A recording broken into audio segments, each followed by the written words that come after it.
There we go. Man, looks like a superstar in there. Thank you, David.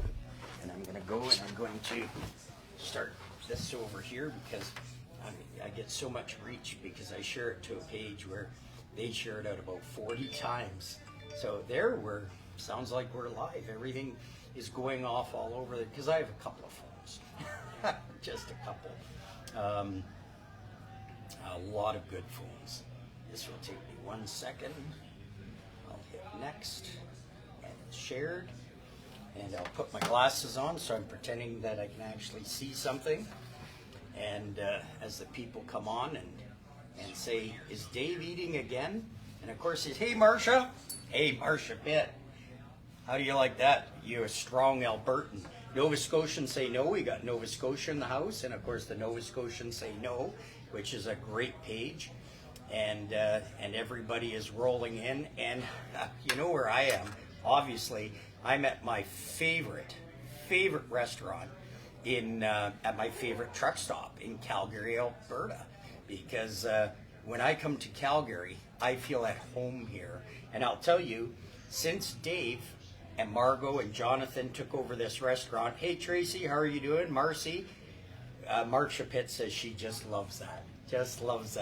And Valerie, Carl Freeman, good afternoon, is that they have made this place feel at home for truckers and for anybody. And they've got a pool room here. That's where you're at. Colleen, how are you doing? Good afternoon. Thanks for coming in, Colleen. And in fact, I'll tell you how great some of the staff is. The gal who's working today that puts up with me, of course, I would never want to get her angry because she comes from really good. What's her name? Liz.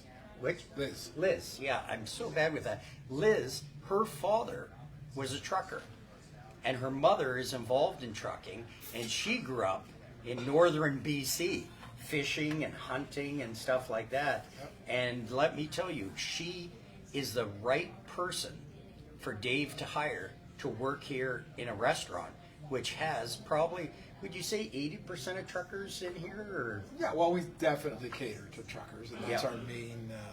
our main customer base is truckers. Craig says, Dave, my brother. And Don says, what's your buddy's name? Oh, well, it's Dave. It's the proprietor, Dave, here from the restaurant here at the Roadking. And what do we call it, the Grill and Bar? Walk and pub. Oh, so Walk and Pub. Walk and pub. The Walk and Pub here. Great food. I just had some great food today. It was absolutely fantastic. Hey, Kevin, how are you doing? And, oh, it's Red Shirt Friday. Yes, and thank you for your service, Craig. He was saying thank you for my service, and my service was an absolute pleasure. As you can see, we try and stay away from red. Yes, we stay away from red. We stay away from orange, too. Yeah, definitely. There's no orange in here. Red and orange. There's no orange in And the beautiful thing today, folks, about having Dave on here today is I value Dave's opinion and judgment. And I was asking him, I was bending his brain about stuff like that because there's a lot of choices coming up for Canadians. And they come up faster than what you would think. I'm just going to look at this page here. Nova Scotians say no. Want to make a stand?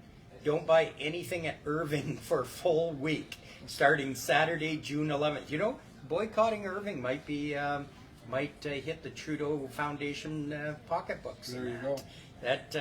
And if Nova Scotians say no, say that, that's a huge membership not buying from Irving. And Tracy Joel says, hey, Dave. Oh, it's Dave's day because we got Dave and Dave. Ellen Fogarty, hello, Dave. And good night. Ellen is from Ireland. Oh. Ellen and Jerry's from Ireland. So the neat thing about this, folks, is I really value Dave's opinion because Dave is a person who has really taken a good interest in politics his entire life, probably, eh?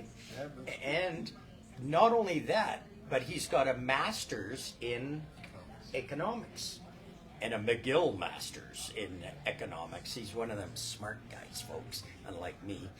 And you know, where grade 6 was the 4 best years of my life. But but they've taken and they've turned this restaurant so fantastic. The food's fantastic. The people are fantastic. And the bar, I watched somebody cash out over $2,000 from the machines. Was that yesterday or the day before? Do you get notified of big wins? Or? No, because there's so many of them.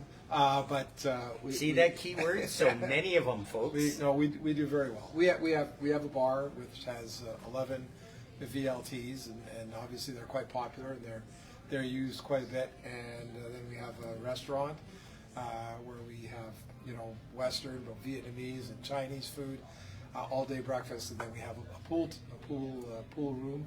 We have 2 pool tables, which is a nice place to rest and relax.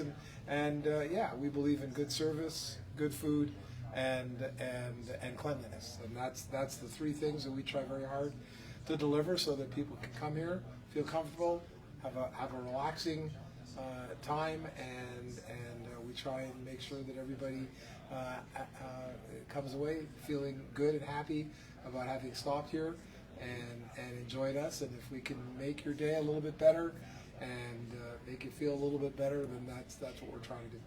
And he pushed the envelope even during the pandemic when they were trying to say, don't feed those truckers.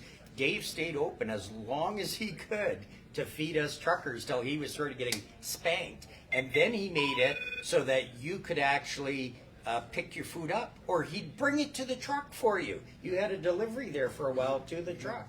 We did, and we got fined by the government of Alberta because we allowed truckers to sit down in our restaurant when they told us not to, but we didn't think it was fair to people who were on the road who finally get out of their truck and not to be able to sit down and have a meal. So yeah, we did stretch it as far as we could. Like I said, we are focused on making sure that the drivers have a good experience, and they've been good to us. The drivers, they come here and they keep supporting us, and so it's kind of our job to support them, and that's what we try and do. And when he talks about support, remember, we support those that support us, and they have supported us all the way through this. They've worked very hard. They even have their son Jonathan. That was that a hurry up thing? Did I got to hurry up? No. That was my wife waving at me. Yeah. They even have a Jonathan that is their son that's in the kitchen, making sure the quality is the quality it should be. And the breakfast special in the morning, folks, you get in here before what, 10? Before 10 o'clock, yeah. Before 10 o'clock, you have a breakfast special, and it hits what you need. Or you can just go for any of the breakfasts they have on there, which are delicious. The coffee was delicious today, really good coffee. So I just wanted to start with that because I couldn't put Dave on the spot here to a limited amount of time that he has to tell you. Oh, yeah. Hey, say hi. Scott, just come here and go around the corner and say hi. Say hi to who? My To boss? the people here. To the people here. Hi, honeys. Are you still cutting hair over there at the hair break? Yes, but I have to tidy up your side. That's what she was saying. I She's just saying seen I'm my boss. ugly. I see So- my boss on there saying I just have to come and give him the nose one. Yes. Yeah, because Troy is here, folks, on Sundays. On Sundays, Sunday nights. she's in the bar. Sunday nights. So not only do you get to see her for the best haircut in probably North America, this is where I cut my hair. Yeah. I go here to cut my hair. I go nowhere else. I'm all over North America, and I go here. And Dave, what a scoundrel. He sees talent. He sees somebody that is a fantastic tar bender and says, you got to come work for me on Sunday nights. Yeah, she plays here every Sunday night. Yeah, exactly, exactly. So you got to come see her. And the thing I was going to say, folks, is gambling is called gambling, VLT, vanishing loony trick, but is really good adult entertainment. Oh, wait a minute, that's kind of the wrong word to use, but it is adult entertainment. But remember, it is gambling. There are some big winners. I myself have pulled $2,000 out of there a long time ago. And what I do is I decide what I want to spend to have fun. Just play responsibly. And play responsibly, have fun. Yeah. So if you decide that you can lose $20, you'll probably win. Because if you're not counting on winning, that's when you win. Well, maybe that's your trick. Yeah. When you're playing for fun, that's the way. Yeah, we do it so that people have an opportunity to enjoy themselves and not not be stressed. And a lot of people come here and they just want to de-stress. Yeah. And it's an opportunity to sit back, have a beer, enjoy the game. We have 3 televisions in the bar. You can watch. Margot, my wife, loves to put on movies or America's Got Talent, or just different shows, Yep. so that you can just kind of sit back and watch and enjoy. Or you want to watch the hockey game, or whatever.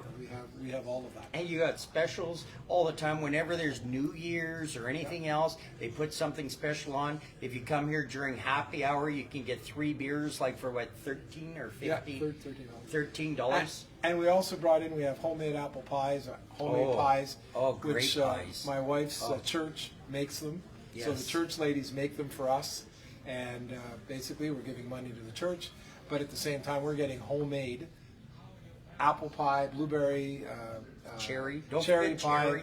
cherry. We brought that in because we really thought, where do you get homemade pies Anymore. Yeah. And so we brought that in, and they do really well. People love them.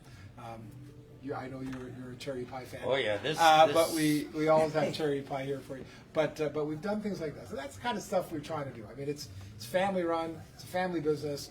But we try and give that kind of homey type of a feel, so that people can enjoy themselves and make sure that the food is good. And if there's any problems with it, we'll take care of it right away. Nice. That's our job.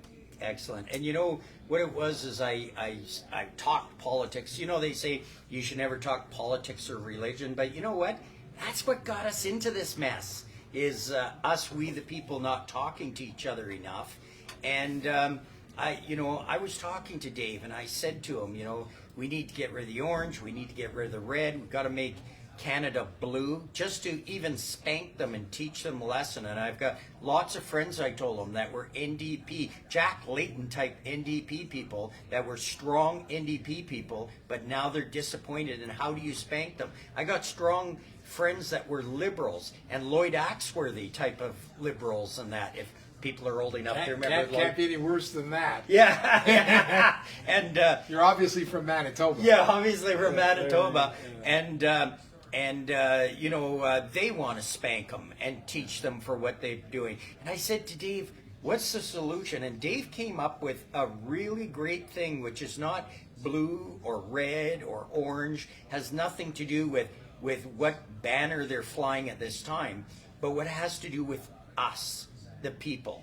And the way he explained it to me is so good. I said, you know what, Dave, you have to tell all our people out here and let them hear this is what they need. This is what we need. This is what Canada needs. This is what your children needs, your grandchildren need, and your great-grandchildren need to become a strong Canada economically and just mentally.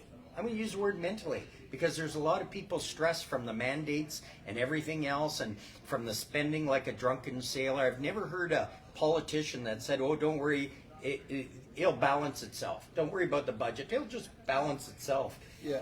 Dave, a couple of things. I mean, I appreciate what you're saying. And we've got the sign that we believe in, Alberta strong and free. That was the campaign theme from the last Conservative campaign out here in Alberta, where we actually believe in that. And I took those and I put them up in my bar because I think they express what we as business people and everyday kind of people are looking for. The problem with governments is, as we talked about, is it's not about the color of the party. Parties come and go, they change, they depend on leader. Everything is leadership driven. So if you've got a leader, if he believes in fiscal conservatism, he could be a liberal. He can be all over the place. But at the end of the day, as people who pay taxes and who pay the freight and the cost for all those people in Ottawa, all I was saying to you was the philosophy that I want to see is one where governments and people who run governments understand that really it's about leaving the money as much possible money in our pockets so we can spend it for ourselves. We don't need people telling us, taking our money through taxes and GST and God knows a million different ways to charge us money. Take money out of our pockets and then spend it for us on what they think are our priorities, what we want. We're all good, responsible adults. We know how to make our own money. We know how to make our own way in life. And we know how to spend our money on what we want as our priority. So all I was saying to you, Dave, at the end of the day, was you're looking for governments and for politicians, if you want to call them that, or people who say that they want to lead us, that believe in the fact that money belongs in our pocket. And if you're going to be in government, your goal should be to reduce the size of government, reduce the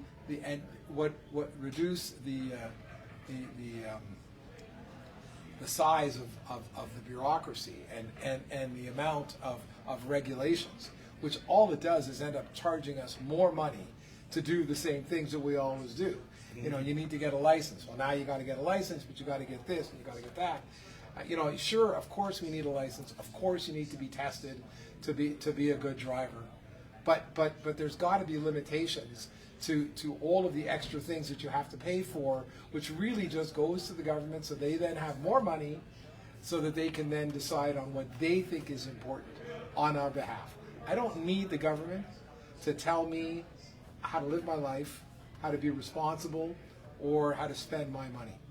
I'd rather have it in my pocket so that I can spend it. So when I see something that says, you know, Alberta's strong and free, and we talk about freedom, really, to me, it's the same thing. It's what you believe, your belief on government and how it should work and manage itself. And I'm one of those people that believes that less government means leaving the money in my pocket and not in theirs. And I will spend it better than they will. And when he said that to me, I went, man, he hit it right the nail on the head. When we're talking about what kind of leadership we need, to listen and hear what they're saying, and whether they're saying to us that they want us to have more of that freedom, for us to have the money, less taxation, less government. Man, that rings great in my ears, because more taxation and more government, and they're going to spend it, as he said, any way they feel like, no matter what we want. Well, it's more control. Yeah. The more money they take from us, I mean, that's what it comes down to. The more money they take from us, the more bureaucrats they hire, the more regulations they have to come up with in order to justify, the bureaucrats they have. I mean, that's what it is. I understand it, but I don't like it, and I don't think it's necessary. Yep. I mean, this is why you get people sometimes who go to Ottawa, who are elected, who don't know a thing, and they have to make a name for themselves. So they have to come up with a piece of legislation, even if it's not necessary. Yeah. And so they come up with it, and that means there's more regulations, and now you got to pay for that. So you got to take more money. I mean, here you've got gas prices going up through the roof. Oh. You've got governments who are making more money than they should be, because they didn't expect these prices to go up, and so they're collecting more money. And instead of reducing what they're collecting, because they're taking the surplus. Yep. And what they're going to do with the surplus is they're going to decide how to spend it. Yep. Well, no, that's not how it should work. Yep. You should be giving that money back, not taking it from people.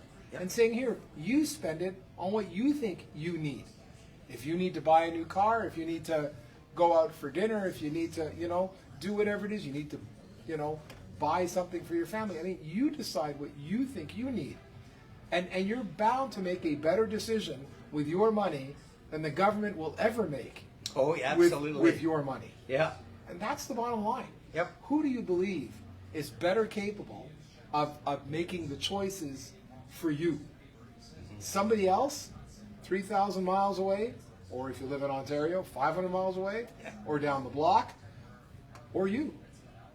It's that philosophy that at the end of the day is what we're all talking about. I think that, to me, that's when you saw that Freedom Convoy and those people in Ottawa, it shocked me that the government and the officials' reaction to it was not to listen to the message that was being brought to them. Yep. But it was to sit there and say, you're disturbing our peace. Yeah. You're honking your horns in Ottawa, and you shouldn't be doing it in Ottawa. Well, I'm curious. You're the capital city of this country. You have federal institutions down in Ottawa. You have a National Capital Commission that owns and operates Ottawa. You have parks. You have all these things that are paid for by the citizens of this country, and we're not allowed to protest in front of these buildings. Where are we supposed to protest? Or get an audience from anybody in government to listen to us? Why aren't you allowed to protest? Yep. And since when did protest become a problem? Yeah. When you disturb somebody else. So you're supposed to protest but not disturb anybody. What kind of a protest is that? Yeah. I mean, don't get me wrong. I understand there are limits. Yep. Nobody likes violence. Yeah. Nobody believes in that. And there can be some bad actors. And absolutely. Yeah. But at the end of the day, what you had here were people sitting there protesting the fact that the government has taken away their rights and taken away their freedoms. And you have a right to protest that. Yes. And you can start, obviously, by protesting. You can start by trying to find people who will say to you, politicians, who will say to you, listen, I understand you, I believe you. My job is to go there into Ottawa and to find ways to reduce the size of the civil service and reduce the needs of the government and the appetite of the fiscal appetite of the government so that we put more money back in your pockets. Yeah. And serious money, not 0.5% off of this. Yeah. Because that's never going to work. No. You want to get rid of things? Cut 20%. Tell the officials, hey, your budget is now 20% less. We want you to do the same job, but with 20% less. Go find the bureaucrats that are working hard, and you'll keep them. And the ones that aren't, maybe it's time to go find another job. Yeah. That's the only way. And that's that's what I'm expressing to you. To me, that's certainly our hope here in Alberta. When we talk about freedom and being fiscally responsible with our money, because I think at the end of the day that's what it takes. We're successful as a country when we allow people to use their ingenuity and their imagination and to benefit from their hard work. Yes. And not others to benefit from your hard work. Exactly. It doesn't work. No. And it hasn't. Eventually, 70 years later, the Soviet Union fell. That's what happens if you start taking everybody's money and telling them, I know what's better for you. Yep. It doesn't work. The whole USSR broke up. It broke up. It couldn't work on that philosophy. Dave, I wish you were running for prime minister because I'd vote for you in a heartbeat because you've got a handle on what the issue is, what the problem is. You know what the problem is, and so folks, we really have to. I believe there is a political solution. There's a lot of people don't think there's a political solution. I think there's a political solution. I really think, honestly, that coming up, that Canadian people, whether you and your parents and everybody else voted orange or voted red, you really need to spank, because there has been spankings in provinces before. Manitoba, where I came from, they were strong NDP. The NDP had the big insurance thing and everything else happened, and basically NDP party almost disappeared. Like they went from I don't know how many seats to 3 seats, and the Conservative Party came in. The Conservative Party had a bad leader. I'm going back into history here, and then they spanked the Conservatives and brought the NDP back in. But a good spanking in a government and a cleaning house really makes a difference. And as I said, this Jagmeet Singh, he is not an NDPer. Jack Layton would be rolling in his grave right now thinking of Jagmeet Singh as the leader of the NDP party. He wants to be a Liberal Party member and switch it over, in my opinion. And hey, there's nothing wrong with Liberals. I have lots of Liberals that I love. I don't like left-wing nuts, but there's Liberals and people that believe in the liberal, rights for everybody and everything else. Respect that. That's not what we got right now. That's not what we got. We got a kid in there, and I call him a kid because he's younger than me. He's, 50 or whatever right now, but he never grew up. We got him in there, and he has never... Dave talked about this with me, about politicians that have never worked in the real world themselves. And he was talking about politicians with every color that have done that. But with the current Prime Minister of Canada, he has never had to manage money in his entire lifetime. I know this for a fact. He's always been trust fund. He's always had a credit card. He's always had accountants that pay his bills. If he came into Dave's restaurant here and he wanted to order a meal, he wouldn't even look at the price because it doesn't matter to him. He's not paying it. He's paying with a credit card. He has no fiscal responsibility for anything, and that's why when he says the budget will balance itself. I think he certainly lacks a lot of life experience. No life He's experience. never had to hire and fire anybody. No. He's never had to deal with people's real issues up front. When you make a decision and you have to look at somebody in the eye and make the hard choice. Yeah. He's never had to sign a check, and people talk about signing the back of checks and they talk about signing the front of check. Yeah. But no, I think part of the problem is we have lost good people, people who used to be in business, who wanted to give back to the community, and so they would then enter politics after they were successful business people, but they understood what it took and the difficulty of making a dollar, so that when you walk in as government and you take it from their pocket and put it into yours, you understand what it means and how much work goes into that dollar. It's not just some number on a blackboard, but today we have, unfortunately, a lot of politicians who don't necessarily understand that. A lot of people that go into politics, frankly, to make money. Because the real question here you want to ask him is, what's your vision? Why are you there? What is it you're hoping to accomplish? I mean, I haven't spoken to the Prime Minister, but if I did, my question would be, what's your vision? Why did you enter politics? What's driving you on behalf of society? And what is it you see in society that is inadequate that you need to fix? Because, I mean, from your perspective, society was working pretty well. You were living a pretty good life. Yep. So you want to help those that are less disadvantaged. But sometimes, the old saying, you can give somebody a fish, or you can teach them how to fish. Yes. And what we need sometimes to do is not just give people fish. That doesn't help. No. It may help them get used to the fact that they're getting fish, and then you tell them, if you want to keep getting the fish, then you got to vote for me. Yeah. Welcome to the Liberal Party. Yeah. Welcome. I mean, that's the problem. Yeah. But I would argue that as a more fiscally focused type of person, maybe more conservative, and conservative being fiscally conservative, what you'd want to say is, no, what I want to do is teach you how to go out and fish on your own, so that you don't have to keep coming back to me, so you can be self-reliant, which is really what it's about. So you can go off and create your own life and your support. And that to me, that's kind of the philosophy. It goes back again. I think strong and free. I mean, that's what we want. We want people to be able to stand up on their own feet. We want them to be able to be self-reliant. We want them to be able to get the jobs they want or create the businesses they want, whatever it is. That's what you want. I have 3 children. I teach them to grow up and to work hard and to go make something of themselves. And you can see the success in them. And I'm there to support them, and I'm there to help them. Yep. But I'm not going to sit there and feed them and give them money all the time when they finally grow up. You got to go out and make your own way in the world. You can't just constantly expect government to bail you out and make you dependent. Yep. And some of these parties, they do. They benefit from your dependency.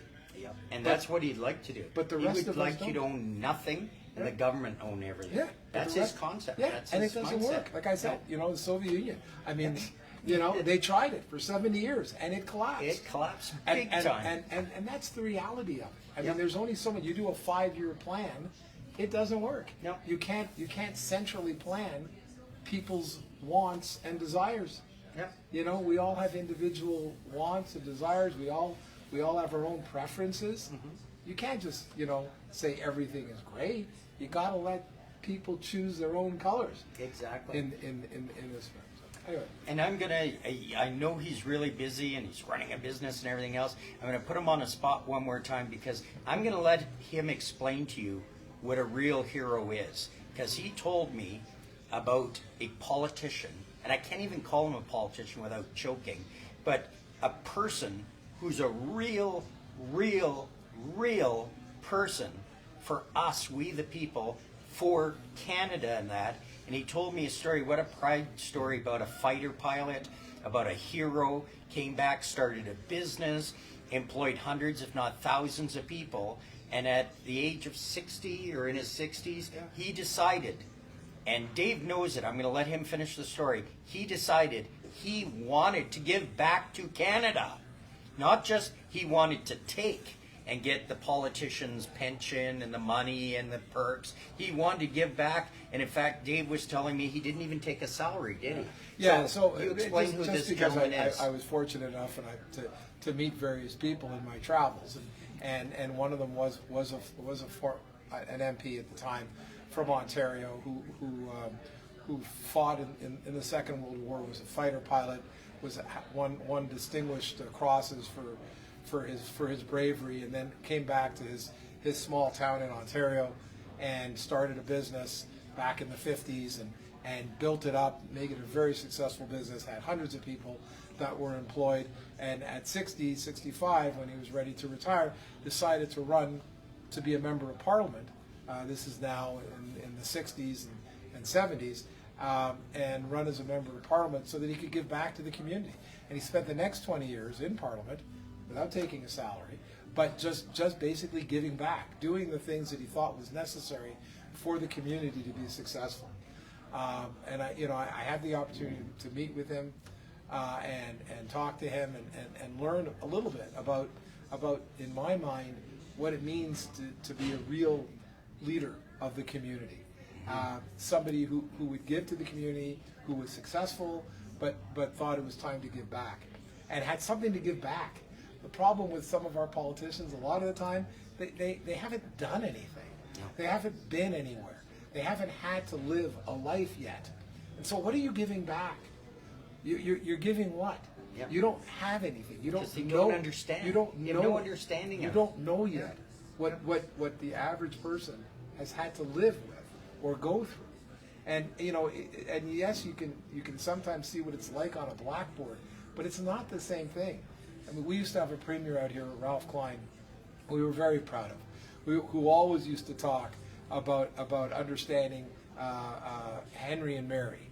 For him, everything that he did as a politician, he would always view it through the lens of what does Henry and Mary think about it. And to him, Henry and Mary were just your average person. But he grew up in a very difficult circumstances. He made a life for himself. He was a reporter for a while. He was in the private sector. Eventually he went into politics. But he understood what it was like to be your average person. And when he saw policy, he would look at it through the lens of saying, what is this? How is this going to affect, the average person? Because he had that understanding. And eventually, I mean, obviously he became a great premier out here. Everybody in Alberta, really loved him. Alberta was the envy of the world. And he won several majority governments, 3 or 4 or whatever. And because he had that grounding that was necessary for him to be successful at that. And it's not easy to find. There's a lot of people that'll talk the talk, but they don't always walk the walk, and you see that, and I mean that's we'll see what happens. I mean you've got a leadership going on now for the Federal Conservative Party. You've got several candidates who are making all kinds of claims, and we'll wait and see who wins. I mean, party members will get a chance to vote for them, but then hopefully we'll have somebody who can at least put forward a vision of what it is they want for the country, and what is it they want for us individually. And I'm saying to you, Dave, and to anybody who's listening, that for me, it's really about just telling me that you don't want my money. Yeah. That you want to leave as much of that money as possible. I'm not saying that I'm not prepared to pay any taxes. I understand there are things that we have to do in common. We want a military. We want health care for people who can't afford it. I mean, there are things that we want to do that we are prepared to pay for, but we don't have to pay for everything and every whim that every politician comes up with, a new program that he decides hey, let's get this little group and let's give them a bunch of money. No, we don't need to do that. We need to be much more responsible as a society. And in give terms our of what money we do. away everywhere. If you just came in and you're wondering who this awesome person is who's speaking what Very we're good. thinking in that, this is Dave. And Dave and Margot and Jonathan, they have this restaurant here at the Roadking, and they have made this a haven for us. They've made this a great place with decent food at a decent price with a fantastic bar for you to socialize and unwind. And we really need socialization. We really do. You come into the restaurant, you sit in a booth, you have breakfast by yourself, or if you meet somebody, that's fine. But the bar is a place you can socialize, you can gamble responsibly if you do. You see, I do. If you're on a reset, you can have a couple of drinks and stuff and talk to people. He's got seats at the bar where you can sit at the bar and talk to people, and we're all like-minded people. When you're here at the Roadking and you're seeing signs like this and you're in the bar, you're with like-minded people. You're with people that believe in money in your own pocket and more freedoms, and it is just awesome. I'm going to look to see if you have any questions for Dave, because he really has to go, but I may put him on the spot one more time. I'm going to ask you a question here just out of the blue. You may not know the answer at the moment. Excuse me, I don't know the answer. But I've been getting messages like crazy. My phone's been going off. And they said the Liberal Party has dropped mandates on international travel on flights and that right now. Have you heard that? My phone's going ding, ding, ding. And apparently it was just announced an hour ago or half an hour ago that the Liberals, and let me tell you, when they do this, it's because they're running scared, because they see what's going on. That's the only reason why they would do that. But apparently the Liberals voted. Now, let me tell you, it was Pierre that was putting forth a motion. I'm not sure when it was, but he was putting forth a motion to end mandates. I don't know if that was today, and it got voted on, and the Liberals are claiming it, but that's what I've heard. And if any of you have heard it, maybe you can do They might. comment. I don't know that they have. Eventually, they will lift it. Yeah. The mandate's no longer required. The COVID rules are pretty much pretty much done for the most part.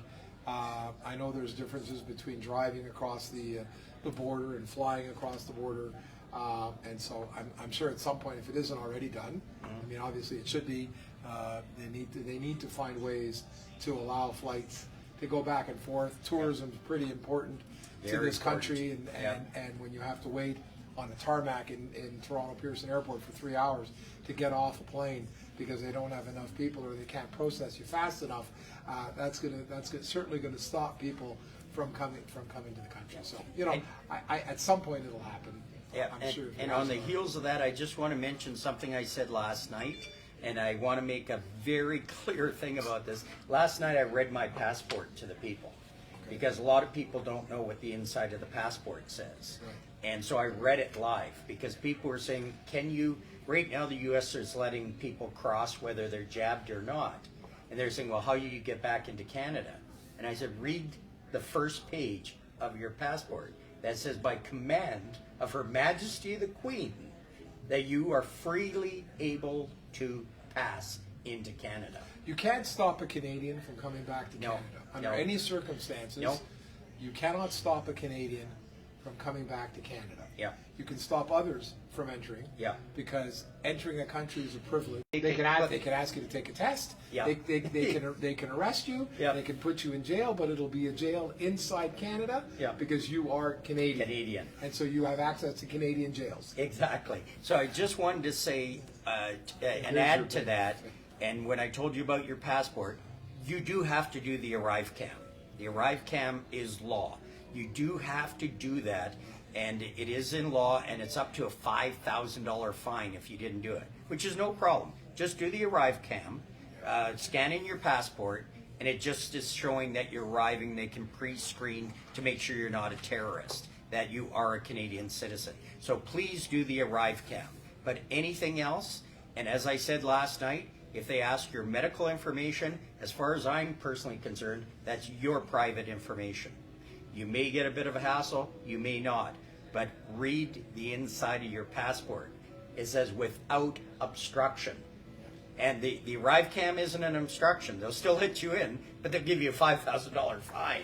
So make They're sure not you stopping you from coming. no. So make sure you do that arrive cam. Make sure you do that. Janet was saying, and the Parliament should shrink and save money, and their retirement funds and salaries should be restructured. So much waste. And I think what people are upset about is Trudeau giving himself, was it a $5,000 a month raise or more? Just the other day, it was crazy. You never saw when Harper was in. I'm using Stephen Harper because he was a Conservative before Justin Trudeau. He never asked for billions of dollars to fix up the Prime Minister's residence. He never asked for big raises or anything else on that I'm aware about. But the spoiled kid seems to. And Harper, when he took some vacations, it was on his own dime. This guy's taking off all the time on our dime and going on flights. Canadians can't get on flights to go places. I just don't think he understands the value of a dollar. He doesn't. And it's hard to understand the value of a dollar. We all have kids. You got to teach them. It's not something you're born with. No. You don't. You know, if money is available to you, and you have been around government your whole life, and everything is paid for because you're a liberal. Yeah. And stuff, and it's hard. It's hard to all of a sudden be prime minister and worry about a dollar. It's just a number. It doesn't mean anything. Yeah. Except to you and me. Yep. When you save $5,000, that's a lot. Yep.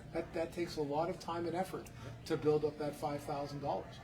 To him, he doesn't understand well, it. when you just sign a piece of paper. Yeah. And you say, fine, we don't have enough money. It's okay. We'll just borrow it. Yeah. We'll use the credit rating of the Canadian government, which is based on the assets that we as Canadians, are actually owners of. But we're just gonna borrow. Well, listen, if all of us could borrow on Canadian assets, Alberta's got the third largest oil field in the world.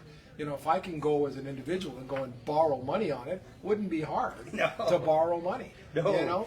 But at the end of the day, somebody's going to pay for it, and that payment is us. Yep. Because all they do is increase our taxes, and that's where we feel it. It goes back to what I said before. For me, it's just about leaving money in our pockets. Stop looking for ways to take it out. Yes. And there's it's just so easy to take it out of our pocket. And then say, we're going to give it back to you. We're going to spend it on this. We're going to spend it on this program, which is really important for this small group of people who were complaining about it. Or we're going to spend it on us as parliamentarians because we need to be able to fly around the world, in business class seats instead of just regular, airfare seats and what have you. So I understand it. I think the only way to stop it is really to stand up and be counted. You get a chance to vote. Your voting is very important. It's one of the few privileges that we have. It's a very important privilege. We all should be voting. That's how we get our voices heard. They did that in Ontario recently. Yes. And you got a Conservative government who, by the way, was backed by unions for the first time in 20 or 30 years.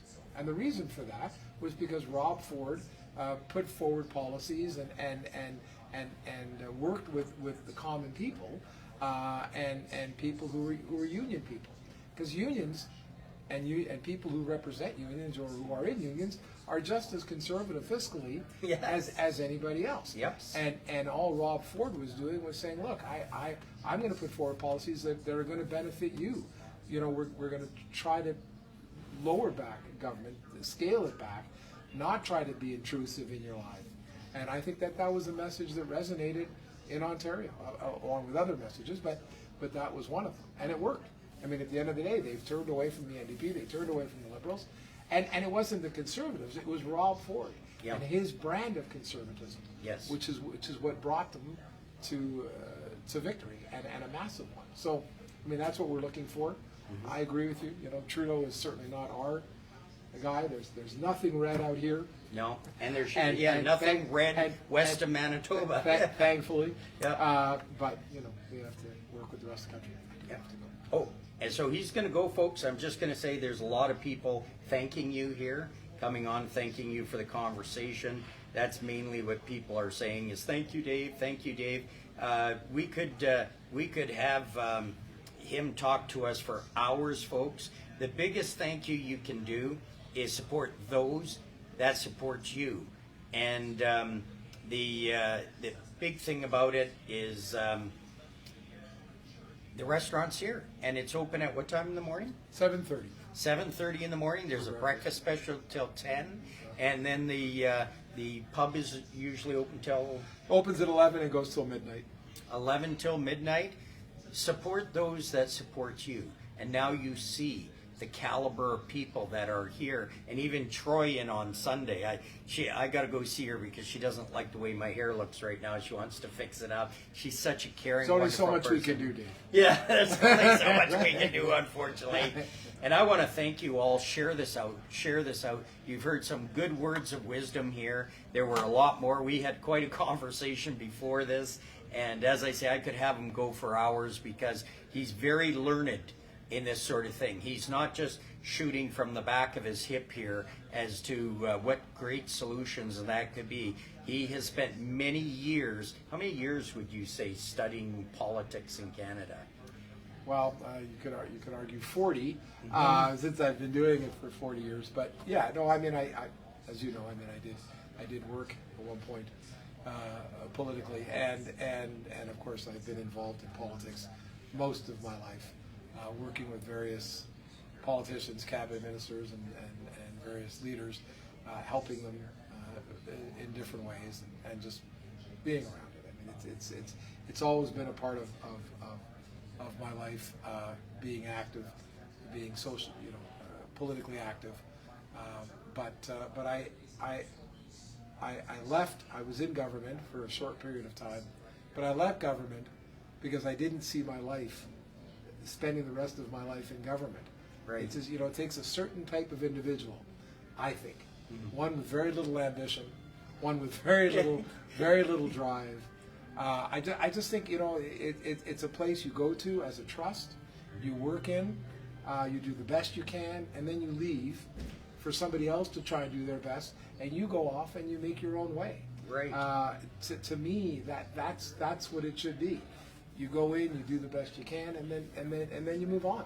Or you get someone like our hero in Ontario there, who he did what he had to do. He was in the military. Yeah. He built his business, and then when he got into his 60s, Yeah. he spent 20 years giving back to Yeah. Canadians. Man, I wish we had somebody like that as our leader right now. I would follow him. Well, I'd follow Dave as a leader, but people were saying I should run for politics. I says, do you know how many skeletons are in my closet? Even if I had somebody like Dave trying to help me with a campaign, he still couldn't bury the skeletons I have in my closet. I'm just better talking to you, being your host, bringing you great places like this, having Dave on the camera so you can hear really, really good conversation here, and variable conversation. This is not, I'm not talking to somebody, us truck drivers, we like to talk and tell stories and that.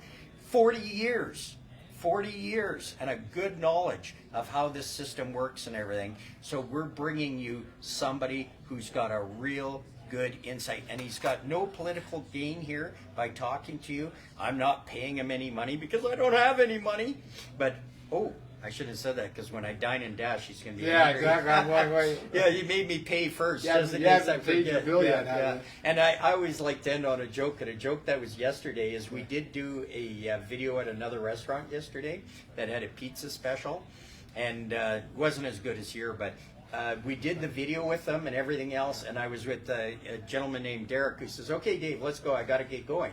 And I got up and I was almost out the door when I said, "Wait a minute, we didn't pay."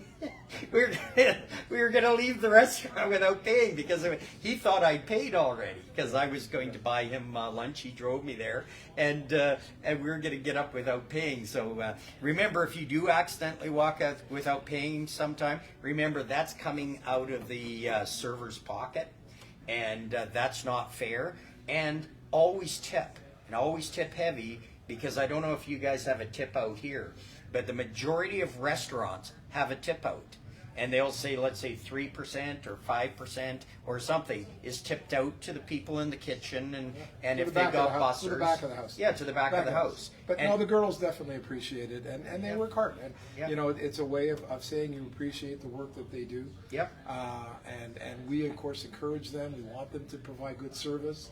But it's nice when it gets reinforced Yep. by somebody saying, "Look, you did a nice job, and here's a little extra money," because it goes a long way Yep. for people. So it's a nice thing to do. And if you don't, that's coming out of their pockets. In a lot of restaurants, they're then paying out of their pockets, folks. So we're wrapping this up. You want to do keep on trucking Sure, I'm together? happy to do Keep On Thank you Trucking. so much for the time. Thank you for everything you do. My pleasure. Thank you for building this beautiful place for us, for me, this haven. So from Dave and I, and where are we today, Dave?